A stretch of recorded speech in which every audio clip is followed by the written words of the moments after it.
So I wanted to make a video about what I call career lurching.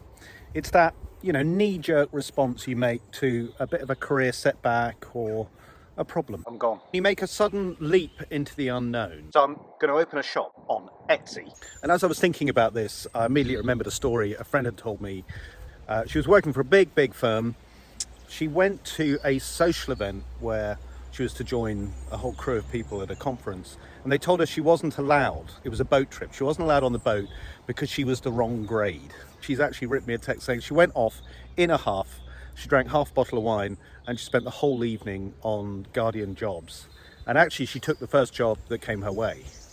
There's a second version of career lurching, which is seemingly more innocuous, when you simply threaten to leave, a bit like this. Maybe I could learn how to be a truck driver. Man, have you had the number of that truck driving school we saw on TV, Truckmaster, I think it is? I might need that. The problem with these isn't the level of ambition or the sheer left fieldness of these career options. The problem is that we don't mean it. It's a little fantasy world that we escape to where we're always right, they're always misguided fools, and our wonder plan doesn't actually stand up to any scrutiny. Who hasn't had a conversation outside a pub like this one? So I see Graham got promoted. I mean, what a suck up. Anyway, I'm out of here. I'm gone. Right, what are you going to do? You know those copper plate etchings I do, yeah? Oh yeah, the ones with the Game of Thrones characters. Yeah. So I'm going to open a shop, right, and sell them on Etsy. Right, and that's going to be... Yeah, I'd love to see their faces when I've sold my first billion etchings. So career lurching, whether it's the actual lurch where you make a bad move or just the threatened one where you talk about it outside the pub, it kind of makes me really sad. That's because I bet most people who lurch, this includes me, are actually unhappy. There is a better way of doing all of this, for sure. But we might want to go back a step and just reflect on why are careers so hard. Well, one of the reasons is that the traditional career died not that long ago. From about the year 2000 onwards, it seemed that the entire responsibility for career management started to rest on the individual, and the individual responsible for identifying what they needed and how to go about shaping their career. So the buck was passed then. On top of this, actually changing your career or your job is psychological upheaval of the absolute highest sort. And this was recognised by an academic called Bridges, who created a transition model showing that actually there's a period of letting go of the old, but then there's a neutral zone period or liminal period where you are most uncertain. A bit like swimming across a big lake where you can no longer see the shore behind you nor the shore you're swimming to.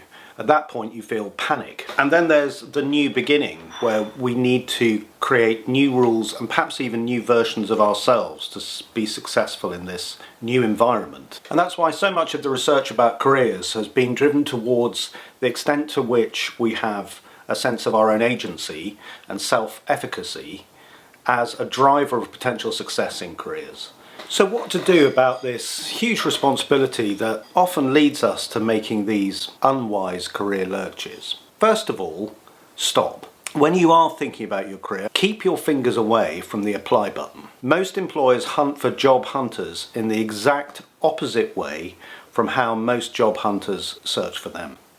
That whereas employers would actually rather recruit from a pool of people they know and trust before going out to the market, what job hunters expect and want is to just thrust their CV out there and hope that a recruitment agent picks them up or somebody notices them. My second bit of advice is work out who you are and what you want before you get out there.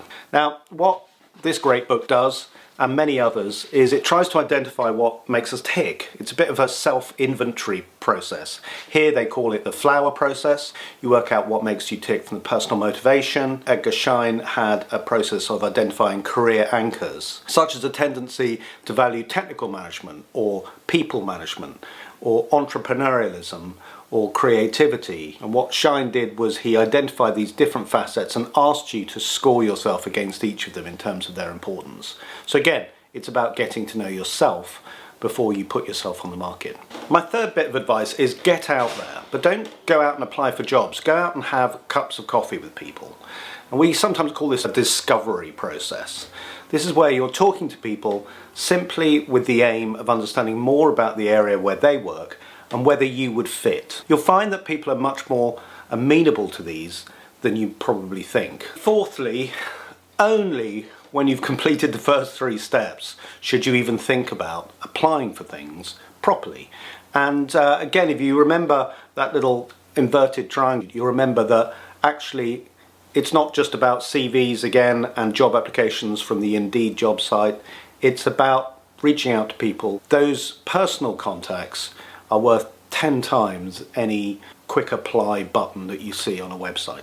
I'm a bit worried I've sort of just bombarded you with mansplaining careers, but I hope I've got over a sense that actually those dreams we have that we blurt out outside the pub are actually within our reach if we just follow the right process. It's not about being the best in the room, it's just about approaching it the right way. Please get in touch if you'd like any more support on any of these issues. I spend a lot of time helping other people, just as other people help me find a dream career.